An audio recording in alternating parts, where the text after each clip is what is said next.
പ്രധാനപ്പെട്ട പദ്ധതികളുടെയും പുറകിലെ ബുദ്ധികേന്ദ്രം ശ്രീ ശിവശങ്കറായിരുന്നു. മുഖ്യമന്ത്രിക്ക് വേണ്ടി എല്ലാ ഇടപാടുകളിലും ഇടപെട്ടിരുന്നത് ശിവശങ്കറായിരുന്നു. മുഖ്യമന്ത്രിക്ക് വേണ്ടി എല്ലാ വൻകിട കമ്പനികളുമായും സംസാരിച്ചത് ശിവശങ്കറായിരുന്നു. മുഖ്യമന്ത്രിക്ക് വേണ്ടി അന്തർദേശീയ നിലവാരമുള്ള കൺസൾട്ടൻസി ഏജൻസികളുമായി കരാറിലേർപ്പെട്ടത് ശിവശങ്കരനായിരുന്നു. മുഖ്യമന്ത്രിക്ക് വേണ്ടി CPM-ന്റെ നേതാക്കന്മാരുമായി ആശയവിനിമയം നടത്തിയത് ശിവശങ്കറായിരുന്നു. മുഖ്യമന്ത്രിക്ക് വേണ്ടി ഘടകകക്ഷി നേതാക്കന്മാരുമായി രാഷ്ട്രീയ ചർച്ചയ്ക്ക് നേതൃത്വം കൊടുത്തത് ശിവശങ്കറായിരുന്നു. മുഖ്യമന്ത്രിക്ക് വേണ്ടി ചാനൽ മുറികൾ കയറിയിറങ്ങി ഇന്റർവ്യൂ കൊടുത്തിട്ടുള്ളത് ശിവശങ്കറായിരുന്നു. ഈ 4 കൊല്ലക്കാലം മുഖ്യമന്ത്രിയുടെ നാവായിരുന്നു ശിവശങ്കരൻ. മുഖ്യമന്ത്രിയുടെ മനസ്സായിരുന്നു ശിവശങ്കരൻ. മുഖ്യമന്ത്രിയുടെ ബുദ്ധിയായിരുന്നു ശിവശങ്കരൻ. ആ ശിവശങ്കരൻ സ്വർണ്ണക്കള്ളക്കടത്ത് മാത്രം മുഖ്യമന്ത്രി അറിയാതെ ചെയ്തു എന്ന് പറഞ്ഞാൽ അത് വെള്ളം കൂടാതെ വിഴുങ്ങണമെന്നാണോ CPM പറയുന്നത്? അതാണോ മുഖ്യമന്ത്രി പറയുന്നത്? മുഖ്യമന്ത്രിയുടെ ഓഫീസിലിരുന്നു കൊണ്ട് 21 പ്രാവശ്യം ശിവശങ്കരന്റെ അറിവോടുകൂടി സ്വർണ്ണക്കള്ളക്കടത്ത് നടന്നു എന്നാണ് അന്വേഷണ ഏജൻസികൾ പറഞ്ഞിട്ടുള്ളത്. 21 പ്രാവശ്യം കള്ളക്കടത്ത് നടക്കുമ്പോൾ ആ സന്ദർഭത്തിലെല്ലാം ശിവശങ്കരന്റെ കാണാനും ശിവശങ്കരനുമായി ഇടപഴകാനും ഈ കള്ളക്കടത്ത് സംഘം മുഖ്യമന്ത്രിയുടെ ഓഫീസിൽ വന്നിട്ടുണ്ടാകുമല്ലോ. അതൊന്നും മുഖ്യമന്ത്രി അറിഞ്ഞില്ലേ? ഞാൻ അറിയാതെ എന്റെ ഓഫീസിൽ ഒരു ഇല പോലും അനങ്ങില്ല എന്ന് പറഞ്ഞിരുന്ന ആളല്ലേ മുഖ്യമന്ത്രി? ഞാൻ അറിയാതെ ഒരു അവതാരങ്ങൾക്കും എന്റെ മുറിയിൽ കയറിയിറങ്ങാൻ കഴിയില്ല എന്ന് പറഞ്ഞ ആളല്ലേ മുഖ്യമന്ത്രി? ആ മുഖ്യമന്ത്രി ഇതറിയാതെ പോയി എന്ന് നാം വിശ്വസിക്കണമോ? അതുകൊണ്ടാണ് ഞാൻ സൂചിപ്പിച്ചത്, ശിവശങ്കരൻ ഒരു ബിനാമിയാണ്. ശിവശങ്കരൻ ഒരു ഇടനിലക്കാരനാണ്. ശിവശങ്കരൻ ഒരു മധ്യവർത്തിയാണ്. യഥാർത്ഥ പ്രതി കേരളത്തിന്റെ മുഖ്യമന്ത്രിയാണ്. യഥാർത്ഥ ആസൂത്രകൻ കേരളത്തിന്റെ മുഖ്യമന്ത്രിയാണ്. പറയുമ്പോൾ നമുക്ക് എല്ലാവർക്കും വിഷമമുണ്ട്. കേരളപ്പിറവി ദിവസം കേരളത്തിന്റെ മുഖ്യമന്ത്രി ഒരു കള്ളക്കടത്ത് സംഘത്തിന്റെ സൂത്രധാരകനാണ് എന്ന് പറയാൻ നമുക്കെല്ലാവർക്കും മടിയുണ്ട്, പ്രയാസമുണ്ട്. പക്ഷെ പറയാതിരിക്കാൻ നിർവാഹമില്ല. ഒരുപാട് മുഖ്യമന്ത്രിമാർ കേരളത്തിൽ ഉണ്ടായിട്ടുണ്ട്. അത് കോൺഗ്രസിലും CPM-ലും ലീഗിലും എല്ലാം ഉണ്ടായിട്ടുണ്ട്. അവരോടൊക്കെ നമുക്ക് രാഷ്ട്രീയമായ അഭിപ്രായ വ്യത്യാസങ്ങളുണ്ട്. അഴിമതി ആരോപണങ്ങൾക്ക് വിധേയരായിട്ടുള്ള മുഖ്യമന്ത്രിമാരുമുണ്ട്. പക്ഷേ ഒരു കള്ളക്കടത്ത് സംഘത്തിന് നേതൃത്വം കൊടുക്കുന്ന മുഖ്യമന്ത്രി കേരളത്തിലാദ്യമാണ്, ഇന്ത്യയിലാദ്യമാണ്. ഈ രാജ്യത്തിന്റെ ചരിത്രത്തിൽ ഒരു കള്ളക്കടത്തുകാരനായ മുഖ്യമന്ത്രിയെ സംഭാവന ചെയ്തു എന്ന ഒരു വലിയ ചരിത്ര നേട്ടമാണ് CPM ചെയ്തിട്ടുള്ളത്. അത് മലയാളികൾക്കാകെ അപമാനകരമായിട്ടുള്ള കാര്യമാണ്. ഈ രാജ്യത്തിനാകെ അപമാനകരമാണ്. അതുകൊണ്ടാണ് മുഖ്യമന്ത്രി രാജിവെക്കണമെന്ന് BJP ആവർത്തിച്ച് ആവശ്യപ്പെടുന്നത്. മുഖ്യമന്ത്രിയുടെ ഓഫീസിൽ നിന്ന് കസ്റ്റംസിനെ വിളിച്ചു എന്ന് പറഞ്ഞപ്പോ ഞങ്ങളെ ആക്ഷേപിച്ചവരല്ലേ മുഖ്യമന്ത്രി? ഇനിയിപ്പോ സത്യം പുറത്തു വന്നല്ലോ. മുഖ്യമന്ത്രിയുടെ ഓഫീസിൽ നിന്ന് ശിവശങ്കരൻ കസ്റ്റംസിനെ വിളിച്ചിരുന്നു, പലതവണ വിളിച്ചിരുന്നു. ഇതാണല്ലോ ED കോടതിയിൽ പറഞ്ഞിട്ടുള്ളത്. വിളിച്ചു എന്ന് മാത്രമല്ല, മുഖ്യമന്ത്രിയുടെ ഓഫീസിൽ നിന്നാണ് സംസാരിക്കുന്നത് എന്ന് പറഞ്ഞുകൊണ്ട് കസ്റ്റംസ് ഉദ്യോഗസ്ഥന്മാരെ ഭീഷണിപ്പെടുത്തി. ഇതാണല്ലോ അന്വേഷണ ഏജൻസികൾ പുറത്തു കൊണ്ടുവന്നിട്ടുള്ളത്. അത് ജൂലൈ മാസം 6-ാം തീയതി മുതൽ ഇന്ന് വരെ ആവർത്തിച്ച് മുഖ്യമന്ത്രിയോട് ചോദിച്ചിട്ടും മുഖ്യമന്ത്രി സമ്മതിക്കാൻ തയ്യാറായില്ലല്ലോ. എന്തേ മുഖ്യമന്ത്രി സമ്മതിക്കാതിരുന്നത്? എന്തിനാണ് മുഖ്യമന്ത്രി അത് ഒളിച്ചു വെച്ചത്? തന്റെ ഓഫീസിൽ നിന്ന് തന്റെ പ്രിൻസിപ്പൽ സെക്രട്ടറി കസ്റ്റംസിനെ വിളിച്ചു എന്ന കാര്യം എന്തിന് മുഖ്യമന്ത്രി മറച്ചു വെച്ചു? എന്തിനാണ് ജനങ്ങളോട് കള്ളം പറഞ്ഞത്? മാർക്സിസ്റ്റ് പാർട്ടി നേതാക്കന്മാരെ പ്രചരിപ്പിക്കും പോലെ മുഖ്യമന്ത്രിക്ക് ഒന്നും മറയ്ക്കാനില്ലെങ്കിൽ കള്ളം പറയേണ്ട ആവശ്യമില്ലല്ലോ. വസ്തുതകൾ മറച്ചു വെക്കേണ്ട ആവശ്യമില്ലല്ലോ. വസ്തുതകൾ മറച്ചു വെക്കുകയും കള്ളം പറയുകയും ചെയ്യുന്നത് മടിയിൽ കനമുള്ളവരാണ്. അതുകൊണ്ട് മുഖ്യമന്ത്രിയുടെ മടിയിൽ കനമുണ്ട് എന്ന് ബോധ്യമായിരിക്കുന്നു. ആ കനം സ്വർണത്തിന്റെ കനമാണ്. ആ കനം അഴിമതിപ്പണത്തിന്റെ കനമാണ്. ആ പണം ഈ കേരളത്തെ കൊള്ളയടിക്കുന്ന വലിയ വലിയ ദേശവിരുദ്ധ ശക്തികൾ കൊടുക്കുന്ന കമ്മീഷൻ തുകയുടെ പണമാണ് മുഖ്യമന്ത്രിയുടെ മടിയിലുള്ളത്. അതുകൊണ്ടാണ് മുഖ്യമന്ത്രിക്ക് വേവലാതി. ഇതിപ്പോ കേരളത്തിൽ ഭരിക്കുന്ന പാർട്ടി CPM സ്വർണ്ണക്കള്ളക്കടത്ത് തുടങ്ങി എല്ലാ അധോലോക പ്രവർത്തനത്തിന്റെയും കേന്ദ്രമായിട്ട് മാറുന്നു. മാർക്സിസ്റ്റ് പാർട്ടി ഒരു രാഷ്ട്രീയ പാർട്ടിയാണോ അധോലോക സംഘടനയാണോ? ന്യായമായും മലയാളികളുടെ സംശയമുണ്ട്. ഒരു അധോലോക സംഘത്തിന്റെ എല്ലാ ലക്ഷണങ്ങളും CPM കാണിക്കുന്നു. ഒരു അധോലോക സംഘത്തിൽ പ്രവർത്തിക്കുന്ന രീതിയിൽ CPM പ്രവർത്തിക്കുന്നു. അധോലോക സംഘത്തിന് മയക്കുമരുന്ന് കച്ചവടമുണ്ട്, CPM-ന് മയക്കുമരുന്ന് കച്ചവടമുണ്ട്. അധോലോക സംഘത്തിന് പൊൻവാണിഭമുണ്ട്. കേരളത്തിലെ CPM-ന്റെ നേതാക്കന്മാരുടെ മക്കളും മരുമക്കളും കേരളത്തിന് വെളിയിൽ വിദേശ രാജ്യങ്ങളിൽ മാംസക്കച്ചവടം നടത്തുന്നു എന്ന് ആരോപണം ഉയർന്നു വന്നിട്ടുണ്ടല്ലോ. അപ്പൊ പൊൻവാണിഭം CPM-നുണ്ട്. അധോലോക സംഘത്തിന് സ്വർണ്ണക്കള്ളക്കടത്തുണ്ട്, CPM-ന് സ്വർണ്ണക്കള്ളക്കടത്തുണ്ട്. അധോലോക സംഘം കള്ളപ്പണം വെളുപ്പിക്കാൻ വളഞ്ഞ വഴി ശ്രമിക്കും. CPM-ന്റെ നേതാക്കന്മാർ കള്ളപ്പണം വെളുപ്പിക്കാൻ വേണ്ടി പല മാർഗങ്ങൾ നേടുന്നു. അപ്പൊ CPM-ന് കള്ളപ്പണത്തിന്റെ കച്ചവടമുണ്ട്, CPM-ന് സ്വർണത്തിന്റെ കച്ചവടമുണ്ട്, CPM-ന് മയക്കുമരുന്നിന്റെ കച്ചവടമുണ്ട്.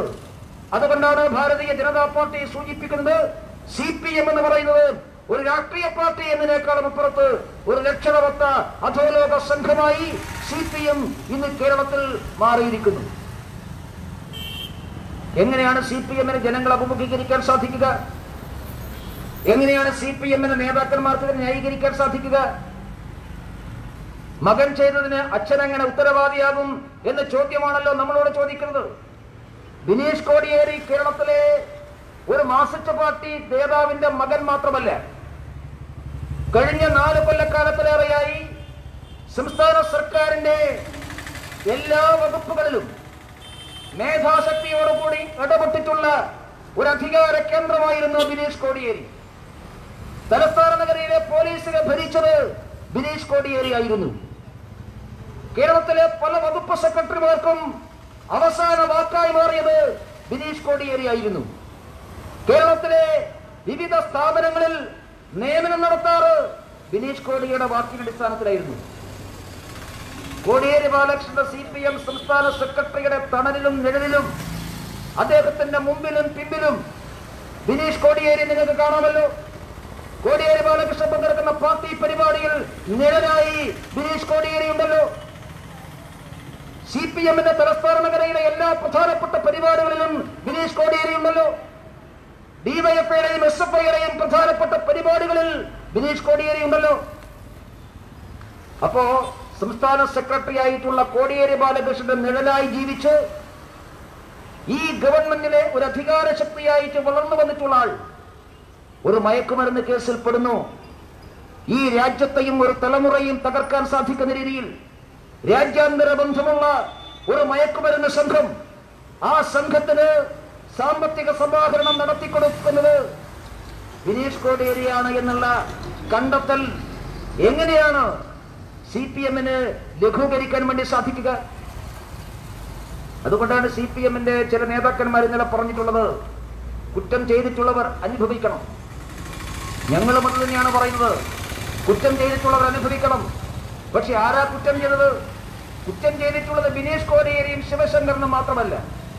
ബിനീഷ് കോടിയേരിയും ശിവശങ്കരനും ഒരു പ്രതീകം മാത്രമാണ്.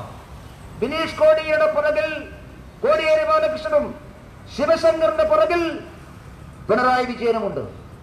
അതുകൊണ്ട് പിണറായി വിജയന്റെ നിഴലാണ് ശിവശങ്കറെങ്കിൽ കോടിയേരി ബാലകൃഷ്ണന്റെ നിഴലാണ് ബിനീഷ് കോടിയേരി. അപ്പോ യഥാർത്ഥ കുറ്റവാളികൾ, യഥാർത്ഥമായി CPM ശിക്ഷിക്കേണ്ടത് ഈ നിഴലുകളെയല്ല, യഥാർത്ഥ രൂപങ്ങളെയാണ്. യഥാർത്ഥ രൂപങ്ങളെ വിട്ട് നിഴലുകൾക്ക് പിന്നാലെ പോകണമെന്നാണ് CPM നമ്മളോട് പറയുന്നത്. അങ്ങനെ സാധിക്കുമോ? അതുകൊണ്ടാണ് ഞാൻ സൂചിപ്പിച്ചത്, CPM-നെ സംബന്ധിച്ചിടത്തോളം അവർക്ക് ജനങ്ങളോട് ഉത്തരം പറയേണ്ട ഒരുപാട് വിഷയങ്ങൾ ഈ കാര്യത്തിലുണ്ട്.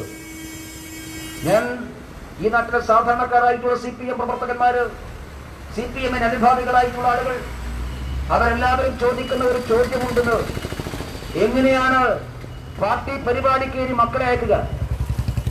SFI-യുടെയും DYFI-യുടെയും ഒക്കെ പരിപാടിക്ക് എങ്ങനെയാണ് ഇനി കുട്ടികളെ അയക്കുക? കാരണം ആ പരിപാടിക്ക് വരുന്നത് മയക്കുമരുന്ന് കച്ചവടക്കാരാണ്. കേരളത്തിലെ CPM-ന്റെയും LDF, DYFI-യുടെ ഒക്കെ ധാരാളം പരിപാടികളിൽ നാം ബിനീഷ് കോടിയേരിയെ കണ്ടിട്ടുണ്ട്. ആ പരിപാടികളൊക്കെ മയക്കുമരുന്ന് കച്ചവടത്തിന് വേണ്ടിയിട്ടുള്ള വേദികളാണോ എന്ന് ആരെങ്കിലും സംശയിച്ചാൽ അവരെ കുറ്റപ്പെടുത്താൻ സാധിക്കുമോ? എങ്ങനെയാണ് കേരളത്തിലെ ഒരു ശരാശരി രക്ഷിതാവ് ഈ പാർട്ടിയിലേക്ക് കുട്ടികളെ അയക്കുക? എങ്ങനെയാണ് ക്യാമ്പസിൽ SFI-ന്റെ കൊടി പിടിക്കാൻ കുട്ടികളെ അയക്കുക? എങ്ങനെയാണ് നമ്മുടെ ചെറുപ്പക്കാരെ DYFI-യിലേക്ക് അയക്കുക? കാരണം നിങ്ങളുടെ നേതാക്കന്മാർ മയക്കുമരുന്ന് കച്ചവടം നടത്തുന്നവരാണ്. മയക്കുമരുന്ന് കച്ചവടത്തിന്റെ പ്രത്യേകതയുണ്ട്. ഒരു ധാർമ്മികതയും അതിലില്ല, ഒരു നീതിബോധവുമില്ല, ഒരു മര്യാദയുമില്ല. അത്തരം മയക്കുമരുന്ന് കച്ചവടം നടത്തുന്ന ആളുകൾ പാർട്ടിയെ നിയന്ത്രിക്കുമ്പോൾ, അന്താരാഷ്ട്ര മയക്കുമരുന്ന് ലോബിയുമായി ബന്ധമുള്ള ആളുകൾ CPM-നെ നിയന്ത്രിക്കുമ്പോൾ, ഈ CPM-നെ എങ്ങനെ വിശ്വസിക്കുമെന്ന ചോദ്യം കേരളത്തിലെ സാധാരണക്കാരായിട്ടുള്ള ജനങ്ങളുടെ മനസ്സിൽ ഉയരുന്നത്. അതുകൊണ്ടാണ് ഞാൻ പറഞ്ഞത്, ഒരേ സന്ദർഭത്തിൽ CPM-ഉം ഗവൺമെന്റും പ്രതിക്കൂട്ടിലാണ്. ക്ലിഫ് ഹൗസും AKG സെന്ററും പ്രതിക്കൂട്ടിലാണ്. ക്ലിഫ് ഹൗസിൽ സ്വർണ്ണ കച്ചവടമാണെങ്കിൽ AKG സെന്റർ മയക്കുമരുന്ന് കച്ചവടമാണ്. ക്ലിഫ് ഹൗസ് സ്വർണ്ണക്കള്ളക്കടത്തുകാരന്റെ വികാര കേന്ദ്രമാണെങ്കിൽ AKG സെന്റർ മയക്കുമരുന്ന് മാഫിയയുടെ വികാര കേന്ദ്രമാണ്. ഈ രണ്ട് സ്ഥാപനങ്ങൾ കേരളത്തിന്റെ ശാപമായി മാറുകയാണ്. കേരളത്തിന്റെ സാമൂഹിക സംവിധാനത്തിന് ഭീഷണിയായി മാറുകയാണ്. അതുകൊണ്ടാണ് ഞാൻ പറഞ്ഞത്, ഒരേ സന്ദർഭത്തിൽ പാർട്ടിയും ഗവൺമെന്റും പ്രതിക്കൂട്ടിലാണ്. ഇനി കൈകഴുകാൻ വേണ്ടി സാധിക്കില്ല. അന്വേഷണം ഇനി പോകാൻ വേണ്ടി പോകുന്നത് മുഖ്യമന്ത്രിയുടെ ഓഫീസിലേക്കാണ്. മുഖ്യമന്ത്രിയുടെ ഓഫീസിൽ ശിവശങ്കരൻ പ്രതിയാക്കപ്പെട്ടു. ഇനി ചോദ്യം ചെയ്യേണ്ടത് പിണറായി വിജയനെയാണ്. പിണറായി വിജയനെ ചോദ്യം ചെയ്യാൻ അന്വേഷണ ഏജൻസികൾ തയ്യാറാവണം. പിണറായി വിജയനെ ചോദ്യം ചെയ്താൽ ഈ സ്വർണ്ണക്കള്ളക്കടത്തിന്റെ എല്ലാ കാര്യങ്ങളും വെളിയിൽ വരും. ആ ചോദ്യം ചെയ്യലിനെ തടയാൻ CPM-ന് സാധിക്കില്ല. അതുകൊണ്ടിപ്പോ മാർക്സിസ്റ്റ് പാർട്ടി ഇന്നൊരു സമരം നടത്തുന്നത്, BJP-യുടെ സമരം രാഷ്ട്രീയ സമരമാണ്. BJP സമരം ചെയ്യുന്നത് മുഖ്യമന്ത്രി രാജി ആവശ്യപ്പെടാനാണ്. CPM-നെതിരാ സമരം? CPM-ന് സമരം മാധ്യമങ്ങൾക്കെതിരാണ്. CPM പറയുന്ന മാധ്യമങ്ങൾ വാർത്ത കൊടുക്കാൻ വേണ്ടി പാടില്ല. ഞാൻ ചോദിക്കട്ടെ പ്രിയപ്പെട്ടവരുടെ, രാജ്യത്തെവിടെയെങ്കിലും ഏതെങ്കിലും രാഷ്ട്രീയ പാർട്ടി മാധ്യമങ്ങൾക്കെതിരായി സമരം ചെയ്യുന്നുണ്ടോ? CPM വലിയ മാധ്യമ സ്വാതന്ത്ര്യത്തെ കുറിച്ച് പറയുന്നവരല്ലേ? ആ പാർട്ടി ഇന്ന് കേരളത്തിന്റെ തെരുവുകളിൽ മാധ്യമങ്ങൾക്കെതിരായി സമരം നടക്കുകയാണ്. സത്യം പറയാൻ പാടില്ല, മാധ്യമങ്ങൾ സത്യം പറയാൻ പാടില്ല, മാധ്യമങ്ങൾ വാർത്ത കൊടുക്കാൻ പാടില്ല, മാധ്യമങ്ങൾ ചർച്ച ചെയ്യാൻ പാടില്ല. കേരളത്തിലെ മാധ്യമങ്ങളെ ഭീഷണിപ്പെടുത്താൻ CPM ശ്രമിക്കുകയാണ്. കേരളത്തിലെ മാധ്യമങ്ങളെ വായ മൂടിക്കെട്ടാൻ CPM ശ്രമിക്കുകയാണ്. തെരുവിൽ പാർട്ടി പ്രവർത്തകന്മാരെ അണിനിരത്തിക്കൊണ്ട് മാധ്യമങ്ങൾക്കെതിരായി സമരം ചെയ്യുക എന്ന് പറഞ്ഞാൽ അത് പാർട്ടി പ്രവർത്തകന്മാർക്കുള്ള സൂചനയാണ്. മാധ്യമ പ്രവർത്തകന്മാരെ നിങ്ങൾ കൈകാര്യം ചെയ്യണമെന്ന് പറയാതെ പറയുകയാണ് CPM ചെയ്യുന്നത്. ഇതെന്ത് ജനാധിപത്യമാണ്? ഇതെന്ത് രാഷ്ട്രീയ ബോധമാണ്? ഇതെന്ത് മര്യാദയാണ്? അതുകൊണ്ട് പ്രിയപ്പെട്ടവരെ, ഞാൻ സൂചിപ്പിച്ചത്, സർക്കാരിന് ഈ കാര്യത്തിൽ രക്ഷപ്പെടാൻ വേണ്ടി കഴിയില്ല. മുഖ്യമന്ത്രിയുടെ ഓഫീസ് ഇതിന്റെ പ്രഭവ കേന്ദ്രമായി മാറിക്കഴിഞ്ഞു. മുഖ്യമന്ത്രി ഇതിന്റെ സൂത്രധാരകനാണ് എന്ന് ആളുകൾക്ക് ബോധ്യപ്പെട്ടു കഴിഞ്ഞു. അതുകൊണ്ട് ഒരു നിമിഷം പോലും വൈകാതെ രാജിവെക്കുക എന്നുള്ളതാണ് മുഖ്യമന്ത്രിക്ക് കരണീയമായിട്ടുള്ളത്. മുഖ്യമന്ത്രി രാജിവെച്ച് തെരഞ്ഞെടുപ്പിനെ നേരിടാൻ CPM തയ്യാറാകണം. അത് തയ്യാറാവുകയാണ് വേണ്ടത്. CPM-ന് ഒന്നും ഒളിക്കാനും മറക്കാനും ഇല്ലെങ്കിൽ ജനങ്ങളോട് പറ, ജനം തീരുമാനിക്കട്ടെ. അതുകൊണ്ട് മുഖ്യമന്ത്രിയുടെ രാജി ആവശ്യപ്പെട്ടുകൊണ്ടുള്ള നിരന്തരമായ പ്രക്ഷോഭത്തിന് ഭാരതീയ ജനതാ പാർട്ടി നേതൃത്വം കൊടുക്കുകയാണ്. കഴിഞ്ഞ ഒരു മാസക്കാലമായി 144-ന്റെ പേരിൽ ആ സമരങ്ങളെ ഇല്ലാതാക്കാൻ സർക്കാർ ശ്രമിച്ചു. പക്ഷേ ഇനിയുള്ള ദിവസങ്ങളിൽ ഈ സർക്കാരിന്റെ നിലപാടിനോട് യോജിക്കാൻ സാധിക്കില്ല. അതുകൊണ്ട് സർക്കാർ ഇനി 144 നീട്ടിയാൽ സമരവുമായി മുമ്പോട്ട് പോകാൻ തന്നെയാണ് ഭാരതീയ ജനതാ പാർട്ടിയുടെ തീരുമാനം. ആ സമരത്തിന്റെ തുടക്കമാണ് ഈ നവംബർ മാസം 1-ാം തീയതി കേരളപ്പിറവി ദിനത്തിൽ കാസർഗോഡ് മുതൽ മഞ്ചേശ്വരം മുതൽ പാറശാല വരെയുള്ള ഈ സമര ശൃംഖലയിലൂടെ BJP മുമ്പോട്ട് വെക്കുന്നത്. ഈ ജില്ലയിൽ അഴിയൂർ മുതൽ രാമനാട്ടുകര വരെയുള്ള ദേശീയപാതയിൽ ഇതുപോലെയുള്ള സമരങ്ങൾക്ക് BJP നേതൃത്വം കൊടുക്കുകയാണ്. ഈ സമരശൃംഖല ഔപചാരികമായി ഉദ്ഘാടനം ചെയ്തുകൊണ്ട് ഞാൻ നിർത്തുന്നു. നമസ്കാരം. വന്ദേ മാതരം.